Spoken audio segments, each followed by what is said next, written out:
Arrest చేస్తారా చేసుకోర్రి, ఒక్కసారి కాదు 100 సార్లు అరెస్ట్ అవుతామని అంటారు కార్ పార్టీ వాళ్ళు.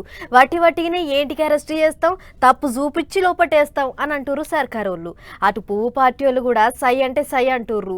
లగచర్ల లడాయి రగరగ రగులుతుంది. అరెస్టు చేసిన వాళ్ళను విడుదల చేయాలని ఎగస్ పార్టీ వాళ్ళు, దాడులు చేసిన వాళ్ళను ఇడిచేదే లేదని సర్కార్ వాళ్ళు పట్టుబట్టి కూర్చుర్రు. మరి ఇక లొల్లి పంచాయతీ ఎట్లెట్లా నడుస్తుంది, ఏమైతుందో చూద్దాం పార్రి. పార్టీల నడుమ లగచర్ల లొల్లి లగాతారు నడుస్తాంది. లీడర్లంతా ఎవ్వలకు తగ్గట్టు వాళ్ళు ముచ్చట్లు చెప్తాండ్రు. దాడులు చేసిండ్రని కొంతమందిని అరెస్టు చేసి సంగారెడ్డి జైల్లో పెట్టిండ్రు కదా, ఇక వాళ్ళని అరుచుకోనికి పోయిండు మాజీ మంత్రి కేటీఆర్ సారు. సారెనక తత్తిమ కారు పార్టీ లీడర్లు కూడా పోయిండ్రు. లోపలికి పోయి వచ్చినాక మాజీ మంత్రి ఏమన్నాడో చూడర్రే.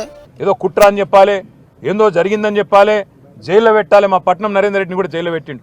సరే, రాజకీయ నాయకులను మమ్మల్ని జైల్లో పెడితే పెట్టినావు, మేము చూసుకుంటాం. ఎందుకంటే నిన్ను ఏం చేయాలో రేపు మేము అధికారంలోకి వచ్చినాక మాకు కూడా తెలుసు, మేమేం వదిలిపెట్టాం. కానీ ఒకటి మాత్రం పక్కా, ఇవాళ ఈ 21 మందిని ఎవరినైతే నువ్వు జైల్లో పెట్టినావో వాళ్ళ కుటుంబాలు, వాళ్ళ ఉసురు నీకు నీ పార్టీకి తప్పకుండా తాకుతుంది. ఏ పేద ప్రజల ఓట్లతోనైతే కొడంగల్లో గెలిచినావో ఇలా వాళ్ళ ఉసురు పోసుకుంటున్నావు చూడు, తప్పకుండా వాళ్ళ ఉసురు నీకు తాకుతుంది. లొల్లైనాక కారు పార్టీ వాళ్ళను అరెస్టులు చేసి చెయ్యి పార్టీ వాళ్ళని ఇడిచిపెట్టిండ్రు అన్నట్టు మాట్లాడిండు సారు. పోలీసు వాళ్ళ మీద ఆఫీసర్ల మీద కూడా గరం అయిండు. కారు పార్టీ వాళ్ళు అధికారంలోకి వచ్చినాక ఏం చేయాలనో చేస్తాం అన్నట్టు వార్నింగులు ఇచ్చిండు. ఇంకో దిక్కు వట్టిగానే బొబ్బ చేస్తాండ్రు. కారు పార్టీ వాళ్ళు కావాలని పబ్లిక్ ను రెచ్చగొడతాండ్రు అన్నట్టు కోపానికి వచ్చిండ్రు మంత్రులు. ఒక కలెక్టర్ పైన దాడి, ఒక గ్రూప్ 1 ఆఫీసర్ పైన దాడి, చంపే ప్రయత్నం జరిగిందా లేదా స్పష్టంగా మేం చెప్పడం కాదు, టీవీలలో కనబడ్డాయి. ప్రజాస్వామిక పద్ధతిని అవలంబిస్తూ ముందుకు నడిచినాం తప్ప వాళ్ళు బలవంతంగా మీరు ఈరోజు దీనికి ఒప్పుకోవాలని చెప్పడం జరగలేదు. ప్రభుత్వానికి సంబంధించిన ముఖ్యమంత్రి మీద తీసేపడతా ఉన్నాడు. దానికి దీనికి కరెక్ట్ గా లింక్ కుదురుతా ఉంది. బీజేపీ టీఆర్ఎస్ చేసే ఒక ప్లాన్, ఇద్దరు మిత్రులు కలిసి చేస్తా ఉన్న ఒక ప్రయత్నం స్పష్టంగా కనబడతా ఉంది. ఇప్పుడు గిట్లా వీళ్ళ మీద వాళ్ళు, వాళ్ళ మీద వీళ్ళు దుబ్బెత్తి పోసుకుంటారు. ఇంకో దిక్కు పానం పోయినా సరే ఫార్మా కంపెనీలకు భూములు ఇచ్చేది లేదంటారు పబ్లిక్. ఇప్పటికే ముచ్చట హైకోర్టు దాకా పోయింది. ఎగస్ పార్టీ వాళ్ళు దాన్ని సుప్రీంకోర్టు దాకానైనా తీసుకుపోతాం అంటారు. అటు లగచర్లకు బండ్లేసుకొని పోయి అందరిని బుగులు పట్టించిండని సీఎం సార్ తమ్ముని మీద కూడా ఎగస్ పార్టీ వాళ్ళు మస్తు గరం అవుతున్నారు. మరి ఇక ఏమవుతుందో ఏమో కానీ పంచాయతీ గట్టిగానే అవుతుంది. పబ్లిక్ కు ఎవరు న్యాయం చేస్తారో ఎట్ట న్యాయం చేస్తారో చూసుకుంటూ పోవాలి.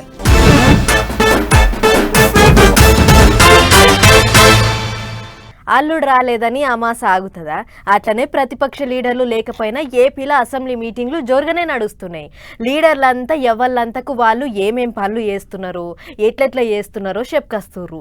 అన్నిటికీ మించి పాత సర్కారోళ్ళు ఉన్నప్పుడు పడ్డ తిప్పలంతా మైక్ల ముంగట చెప్పుకుంటుర్రు ఎమ్మెల్యేలు, మంత్రులు. మరిగా వాళ్ళ కష్టాలు ఏంటి, ఎట్లెట్లా చేసిర్రు, మనం కూడా ఒకసారి అరుచుకునొద్దాం పార్రి. కూటమి లీడర్లంతా ఊకొని 10 లెక్కల మీద పరిశాన్ లేకుండా మాట్లాడుకుంటారు. ఎగస్ పార్టీ వాళ్ళు ఎవ్వరు లేకపోవడంతోని నడమ పుల్ల పెట్టేటోళ్ళు కరువైనరు. అందుకే రంది లేకుండా సప్పుడు లేకుండా లీడర్లంతా ముచ్చట్లు చెప్తున్నారు. అన్నిటికంటే ముందుగాల డిఎస్సి పరీక్ష పెట్టి కొలువులు నింపుతామని మంచి ముచ్చట చెప్పిండు చదువుల మంత్రి లోకేష్ సారు. గత ప్రభుత్వంలో అసలు నోటిఫికేషన్ కూడా 12/2/24 అంటే ఎన్నికలకి ఇంకా 2 నెలలు ఉన్నాయనగా కావాలని నిరుద్యోగ యువకుల్ని మబ్బు పెట్టేదానికి 6,100 పోస్టులు, అది కూడా 6,100 పోస్టులు నోటిఫై చేసి ఇంకా ప్రాసెస్ ప్రక్రియ కూడా పూర్తి చేయలేదు అధ్యక్ష. అంటే గత ప్రభుత్వంలో డిఎస్సి ద్వారా భర్తీ చేసిన పోస్టులు 0. అందుకే అధ్యక్ష, తెలుగుదేశం, జనసేన, భారతీయ జనతా పార్టీ కలిసికట్టుగా మొన్న ఎన్నికలు గెలిచిన వెంటనే తొలి సంతకం మెగా డిఎస్సి పైన గౌరవ ముఖ్యమంత్రి వర్యులు చంద్రబాబు నాయుడు గారు సంతకం పెడతాం జరిగింది అధ్యక్ష. సీఎం చంద్రబాబు సారు కూడా పాత సర్కారోళ్లకు గట్టిగానే సురుకులు పెట్టిండు. అప్పుల పాలు చేసి ఆగం పట్టించిండ్రు అన్నట్టు గరమైండు. ఇక పువ్వు party MLA Vishnukumar Raju sir mic పట్టుకున్నాడంటే చాలు గమ్మతి ముచ్చట్లే చెప్తున్నాడు. ఇక చూడరి ఈసారి ఏమన్నాడు. ఎక్సైజ్ పాలసీలో హోంశాఖ మంత్రి వర్యులు మీరు కూడా వినాలి. హోంశాఖ మంత్రి వర్యులు, హోంశాఖ మంత్రిని ఈనుమంటే సార్ ఏదో మస్తు పెద్ద ముచ్చట్నే చెప్తాడు కావచ్చు అనుకున్నారు అందరూ. చూడరి ఏం చెప్పిండో. పాలసీ ప్రకారము 6 బాటిల్స్ కనుక ఇంట్లో ఎక్కువ ఉంటే వాళ్ళని తీసుకెళ్ళి అరెస్ట్ చేసేస్తున్నారండి. అఫీషియల్గా you cannot hold more than 6 bottles in house. ఆగో గదాట సారు పర్సాను ఇంట్లో 6 సీసాల కంటే ఎక్కువ ఉంటే చాలు ఎతకపోయి లోపటేస్తాన్రు అని మాట్లాడిండు. ఇంకేమన్నాడో చూడర్రే. పాత ప్రభుత్వం ఉన్నప్పుడు చీప్ లిక్కర్ ఉండేది. బయట నుంచి ఎవరన్నా వచ్చినప్పుడు ఆ లిక్కర్ కూడా ఎవరన్నా ఇన్వైట్ చేసి తాగేవాళ్ళు కాదు. చిచ్చి ఈ లిక్కర్ మేము తీసుకోమని చెప్పేవారు అధ్యక్షుడు. అంటే మన ఉద్దేశం ఫోర్స్ఫుల్గాని కాదు. ఐ మీన్ బిజినెస్ హౌసెస్లో దిస్ ఇస్ కామన్ థింగ్. తర్వాత బయట నుంచి ఎవరన్నా ఎక్కడ అబ్రాడ్ నుంచి వచ్చినప్పుడు ఏదో గిఫ్ట్ ఇద్దామని చెప్పి ఆ గిఫ్ట్లు కనుక ఇస్తే అది కనుక పుచ్చుకుని దాని తర్వాత 6 బాటిల్స్ కంటే ఎక్కువ కనుక ఇంట్లో ఉంటే ఈ జగన్ గారు ఎక్కడ వేసేస్తారో భయం. అందుకని ఆ బాటిల్స్ ఎవరికో ఇవ్వటమో లేకపోతే మీ దగ్గర ఉంచండి అనుకుంటే వాళ్ళు ఆ గిఫ్ట్ కింద అనుకుని అవి లాగేసేవారు. వాళ్ళు రకరకాల ఇబ్బందులు ఫేస్ చేశారు. నిజం అధ్యక్ష. మందు ముచ్చట్లిని మంత్రులంతా నవ్వుకున్నారు. పెద్ద పెద్ద బిజినెస్లు చేసేటోళ్లకు దినం 10 మంది వచ్చిపోయేటోళ్ళు ఉండే ఇండ్లకు 6 సీసాలే అన్నట్టు కాకుండా జర ఎక్కువ సీసాలు ఇంట్లో పెట్టుకునేందుకు పైసలు తీసుకొనైనా పర్మిషన్లు ఇవ్వాలి, అట్లా ఓ రూలు తీసుకురావాలి అన్నట్టు మాట్లాడిండు సారు. మరి ఏం చేస్తారో చూడాలి. గిట్లా ఒక్కొక్కటని కాదు, అసెంబ్లీలా అటు మండలిలా జోరుగా నడుస్తున్నాయి లీడర్ల ముచ్చట్లు.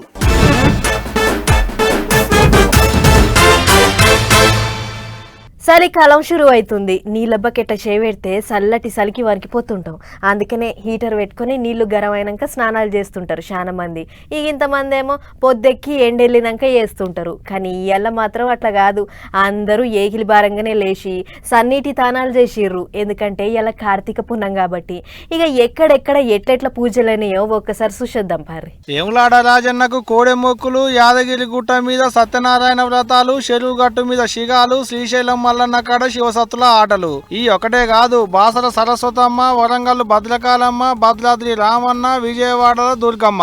ఏడ శివుని గుడి ఉంటే ఆడికి, ఏడ గుడి ఉంటే ఆడికి భక్తులు శితం పట్టకుండా వచ్చారు. కృష్ణా జిల్లా మచిలీపట్నంలో ఉన్న ముంగినపూడి బీచ్ లో ఇగో గిట్ల పొద్దుగాలనే సన్నీటి తానాలు చేసి దీపాలు వెలిగించారు అక్కలు.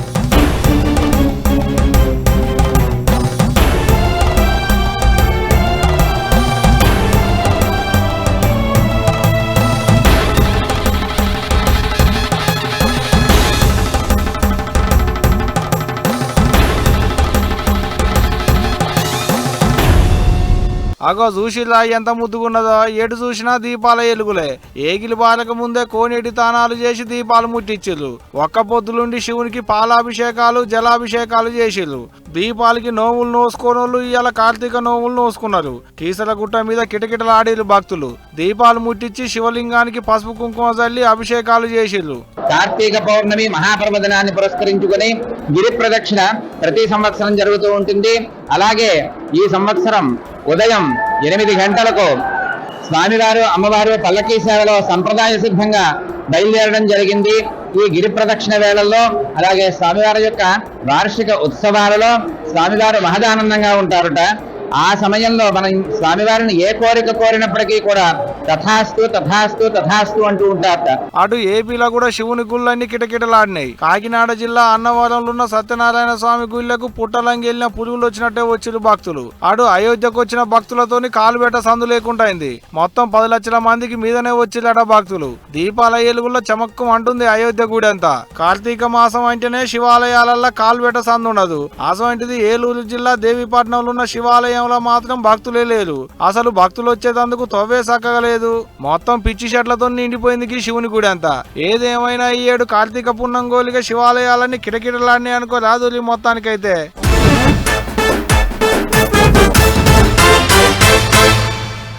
తెలంగాణలో కులగణన సర్వే జోరుగా నడుస్తుంది. అనుకున్న యాళ్లకు పని ఒడిపిస్తామని షేయ్ పార్టీ వాళ్ళు చెప్తుర్రు. లేదు దిన 3-4 ఇండ్లే తిరుగుతున్నారు. రాష్ట్రం మొత్తం అయిపోవాలంటే ఎన్నొద్దులు తిరగాలి, ఎంతమంది తిరిగితే అయిపోతుంది అనుకుంటే ప్రతిపక్ష పోళ్ళు ఎత్తి పొడుస్తుర్రు. అసొంటి యాళ్లలా ప్రతిపక్ష పోళ్ళు షేయ్ పార్టీ వాళ్ళను సాపిచ్చేతందుకు ఇంకో ముచ్చట దొరికినట్టు అయ్యింది. ఏంది అని అంటారా? ఇక గిజ్జుడుర్రి తెలుస్తుంది. ప్రతిపక్ష పోలు అనేదైతేనే ఉన్నది, అధికారంలో ఉన్న షేయ్ పార్టీలు చేసేదైతేనే ఉన్నది. అంటే అనమంటారు కానీ ఇగో ఇటువంటి తక్లీఫ్లు కండ్ల ముంగటగా అనొస్తే అనకుంటే టూకుంటారు చెప్పులే. అయినా ఏదో తోవెంటున్న షిత్తు కాయిదాలు చూపెట్టుకుంటా సర్కారోళ్ళు ప్రతిపక్ష పోలు అనుకుంటా కహానీలు చెప్తావేందే కాక సీదా ముచ్చటేందో చెప్పొస్తో అని అంటారా? ఈ కాయిదాలు చూస్తుంటే నేను చెప్పేటి ముచ్చటింటుంటే ఇంకా ముచ్చటేందో అర్థం కాలేదా? ఈ షిత్తు కాయిదాలు కాదు తెలంగాణలో కులగణన కొరకని ముద్దలేసిన పారాలు. మేడ్చల్కేంచి నిజామాబాద్ హైదరాబాద్ దిక్కు పోయేటి పెద్ద రస్తా మీద కుప్పలు పారాలు తవ్వెంటగానొచ్చినాయట. తవ్వెంట పోయేటోళ్ళు చూసి ఊకుంటారా? ఇక ఎవరో ఒకరు వీడియోలు తీసి సోషల్ మీడియాలో పెట్టేటాళ్లకు ఆ ముచ్చట ఆడబడి ఈడబడి Medchal municipality commissioner Nagireddy sir కంట్లో పడ్డది. ముచ్చటలక కాగానే ఏడి పని అన్నే ఇడిచిపెట్టి వాళ్ళ ఆఫీసులో పని చేసేటోళ్ళను ఎంబడేసుకొని సర్వే ఫారాలున్న కాడికి రానే వచ్చిండు సారు. ఇగో గిట్ల రోడ్డు ఎంబడి పడ్డ ఫారాలను అన్నిటిని ఓ కాడ కుప్పేసి అటెంకగా వీటిని వాళ్ళ ఆఫీస్కి వేసుకపోయిండట. ఇటువంటి ఏమో కండ్ల ముందర కానొస్తుండే. ఇక ఏమనొద్దంటే ఊకుంటారా చెప్పులి. ఇక ఇప్పుడు ఈ ముచ్చట సోషల్ మీడియాలో పొట్టు తిరుగుతుండేట వాళ్ళకు కుటుంబ సర్వే మొత్తం రోడ్డు ఎక్కిందో వచ్చి అనుకుంటా సోషల్ మీడియా అంతా కోడై కూస్తుంది. మరి చూడాలి దీని మీద సర్కారు ఏమంటారో ప్రతిపక్ష పోలు ఏం మాట్లాడతారో అనేటిదిగా.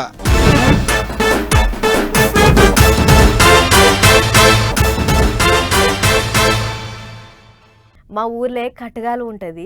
ఆ కాలువ జయంగా ఊరు 2 ముక్కలైనట్టే విడిపోయింది. ఎందుకంటే ఊరికి నడిమధ్యలంగా పోతుంది. కాలువకు యువతల ఒడ్డుకున్నోళ్ళు అవతల ఒడ్డుకు పోవాలంటే చుట్టూ కిలోమీటర్ తిరిగన్నా పోవాలి, లేకుంటే కాలువలంగానన్నా పోవాలి. ఇప్పుడంటే బ్రిడ్జ్ వేసిర్రు కానీ ఇంతకు మునుపు మస్తు తిప్పలు పడేటోళ్ళు ఉండే మా ఊరోళ్ళు అన్నట్టు. ఈడ కూడా బ్రిడ్జి లేక అసొంటి తిప్పలే పడుతుర్రట. చూద్దాం పర్రి మనం కూడా. ఊళ్ళకి పోవాలన్నా ఊళ్ళకేంచి బయటికి రావాలన్నా తొవ్వ కడ్డంగుండేటికి వాగు దాటాల్సిందే. తొవ్వ దాటుడు అంటే అనుకున్నంత అలకగా ఏడి పని కాదు.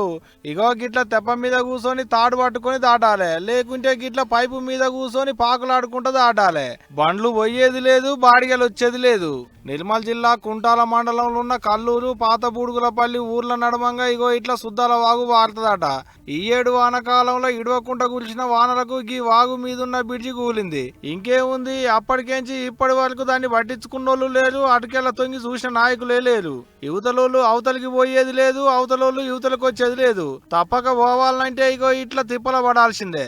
ఊళ్ళ ప్రయాణాలు పోయేటోళ్ళ సంగతి అట్టబెట్టులి గాని వ్యవసాయ పనులకు పోయేటోళ్ళకైతే చిన్న తిప్పలు అవుతలేదట పాపం. మరి ఇంత అవుతుంటే అక్కడి అధికారులు ఏం చేస్తున్నట్టో అగ చూడులి పాపం. పైపు మీదంగా పాకులాడుకుంటా ఎంత తిప్పల పడుకుంటా పోతున్నాడో ఈ పెద్ద మనిషి. ఏమన్నా అటు ఇటు అయితే ఇంకేమన్నా ఉన్నదా చెప్పులి. గిట్ల వాగు దాటేటి దానిక పానాలు అరిచేతుల్లో పట్టుకొని పోవాల్సిందే. గట్టినే ఏదన్నా పెద్ద ఆపదొచ్చినా, లేకుంటే గట్టిగా గాలి దుమారం వచ్చినా, పెద్ద డల్లు పడ్డా అంతే సంగతులు. అందుకే ఇక గీ తవ్వెంట ఏటి మీద బ్రిడ్జ్ అయ్యి సార్లు అని దండాలు దస్కాలు పెట్టుకుంటున్నారు అక్కడి పబ్లిక్. ఓట్ల ముంగట వానలు పడితే మంచిగుండబ్బా. ఓట్ల కొరకు వచ్చేటి లీడర్లకు ఏరు దాటేతందుకు తిప్పల పడితే తెలిసేది అక్కడి పబ్లిక్ తిప్పల. ఎండాకాలంలో ఓట్లు వచ్చుడుతోని సాదాగా పోయిలు సీదాగా వచ్చిర్రు అనుకుంటున్నారట గీల గోసలు చూసిన తెలంగాణ పబ్లిక్. అట్టనే ఉన్నది మరి చూస్తుంటే.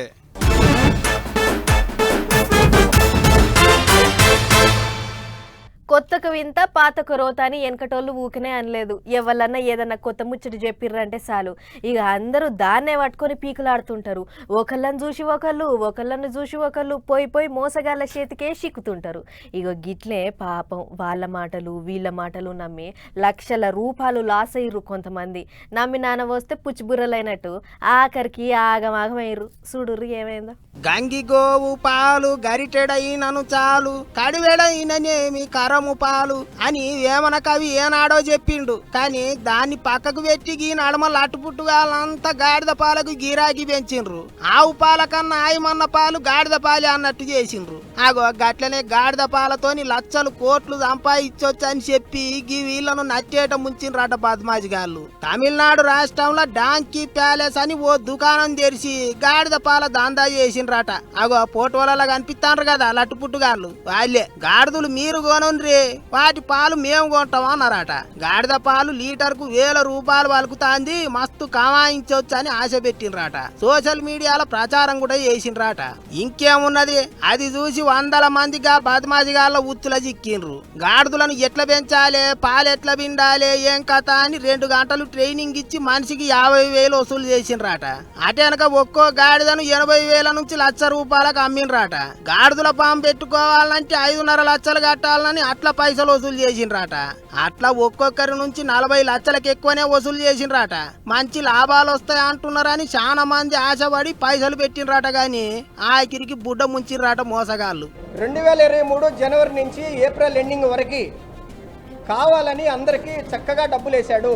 2 లక్షలు 3 లక్షలు వాళ్ళు ఎంతైతే పాలు తీసుకురాలో అందేశారు. ఎందుకంటే ఆ 2023 జనవరి నుంచి ఏప్రిల్ వరకు 400 మంది ఫామ్ యజమానులు ద్వారా యూట్యూబ్లో ఎంటర్టైన్మెంట్ చేసి ఆ సోనికా అనే అమ్మాయి చేత యూట్యూబ్లో చెప్పించి ఇది నెలకి 10 లక్షలు సంపాదించవచ్చు అని అమాయకమైనటువంటి ఒక రైతులకి, ఫార్మర్లకి మోసగించి ఈ యొక్క ఉచ్చులో ఊబిలో దింపి ఎంతోమంది ప్రాణాలతో చెలగాటం ఆడుకుంటా ఉన్నారు.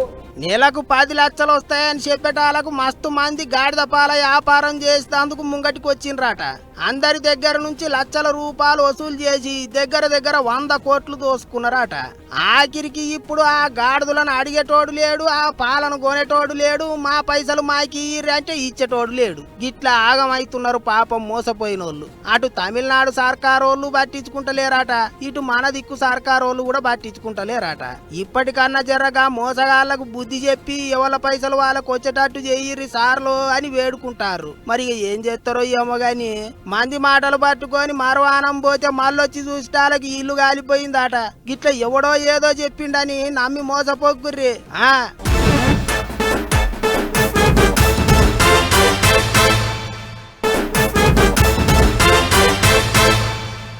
మామూలుగా ఏ లీడర్ అయినా వాళ్ళను ఏదైనా కార్యానికి పిలిస్తే సుట్టలు లెక్క వస్తారు. వచ్చి కొబ్బరికాయ కొట్టి రిబ్బన్ కత్తిరించి 4 ముక్కలు మాట్లాడి పోతప్పుడు పావులో పరకో కట్నం చదివించి పోతుంటారు. ఇంకొందరు వాళ్ళకు వస్తున్న జీతంలకించి ఎంతో కొంత ఖర్చు పెట్టి జనాలకు మంచి పనులు చేస్తుంటారు. కానీ ఈ ఎంపీ మేడం అందరికంటే ముంగటుంది. మరి ఆమెకు వస్తున్న జీతం అంతా ఏం చేస్తుందో తెలిస్తే తారీఫ్ చేయకుండా అసలు ఉండలేరు. ఇగో చూడుర్రి. ఈ మేడం గురించే ఇందాక చెప్పింది. పేరు శాంభవి చౌదరి. బీహార్ రాష్ట్రం సమస్తీపూర్ ఎంపీగా గెలుచుడే కాదు, దేశంలోనే చిన్న వయసులో లోక్సభకు పోయిన ఎంపీగా రికార్డులకెక్కిందట. అంటే మేడం వయసు అటు ఇటు 26 ఏళ్లు ఉండొచ్చు. అయితే అసలు ముచ్చట ఏంటిదంటే మేడం గెలుచుడే ఓ గొప్ప ఆలోచన చేసింది. నేను ఎంపీ కొలువులో ఉండే 5 ఏళ్లు నాకు వచ్చే నెల జీతం అంతా పైసలు లేక చదువుకు దూరమైన గరీబ్ పొల్లగాళ్ల కోసం ఖర్చు పెడతా. వాళ్ళకు బుక్కులు, పెన్నులు, కాపీలు, బూట్లు, బట్టలు ఇంకేమన్నా అవసరమైతే అన్ని నేనే చదువుతా గాని చదువుకునే పొలగాళ్లు మాత్రం బళ్ళే తప్ప బయట ఉండొద్దు. ఇదే నా ఆలోచన అని చెప్పుకొస్తుంది. అంతేకాదు పడేగా సమస్తీపూర్ తో బడేగా సమస్తీపూర్ అని నినాదం ఎత్తుకుంది. అంటే ఎంత చదువుకుంటే అంత ముంగటికి పోతావని దీని అర్థం అన్నట్లు. చూడుర్రి మేడంది ఎంత గొప్ప మనసో. ఈ అలరేపట్ల సర్కారిచ్చే జీతం సాలక బల్ల కింద చేయి పెట్టి సస్పెండ్లు, డిస్మిస్లు అయితున్నోళ్ళు ఎందరో ఉన్నారు. కానీ గిట్ల వచ్చే జీతంలో రూపాయి బిల్ల తీసుకోకుండా పేద పొల్లగాళ్ల చదువులకు ఖర్చు పెడతా అని ముంగటికొచ్చిందంటే ఈమె మా లీడర్ అని చెప్పుకుంటానికి వాళ్లకు ఇంతకంటే గొప్ప ముచ్చటేముంటది చెప్పుర్రి. అన్నట్లు ఎంపీలకు ఎంత లేదన్నా నెల జీతం 1,50,000కు పైనే ఉంటది. ఆ లెక్కన చూసుకుంటే 60 నెలలంటే ఏం తక్కువ 90 లక్షల దాకా చదువు కోసమే ఖర్చు పెట్టబోతుందన్నట్లు. అందుకే అంటారు కావచ్చు యువత రాజకీయాలకు రావాలే అని. ఒకవేళ వచ్చినోళ్ళు గిసొంటి మంచి పనులు చేసుకుంటా పోతే రేపు వెనుకొచ్చేటోళ్ళు కూడా ఇదే తోలబోతారు. ఈగింత మందికి ఆసరైతారు. ఏదేమైనా లీడర్ అంటే గిట్లుండాలి. చిన్న వయసులో ఎంపీగా గెలిచి గరీబ్ పొల్లగాళ్ల చదువుల కోసం తల్లాడుతున్న గీ మేడాన్ని అటు ప్రధాని మోడీ సార్ కూడా శబాష్ బేటా అని తారీఫ్ చేసిండట. చూడుర్రి మా ఎంపీ మేడం వయసు చిన్నదే గాని మనసు మాత్రం శానా పెద్దది అని తెగ మెచ్చుకుంటుర్రు సమస్తీపూర్ పబ్లిక్.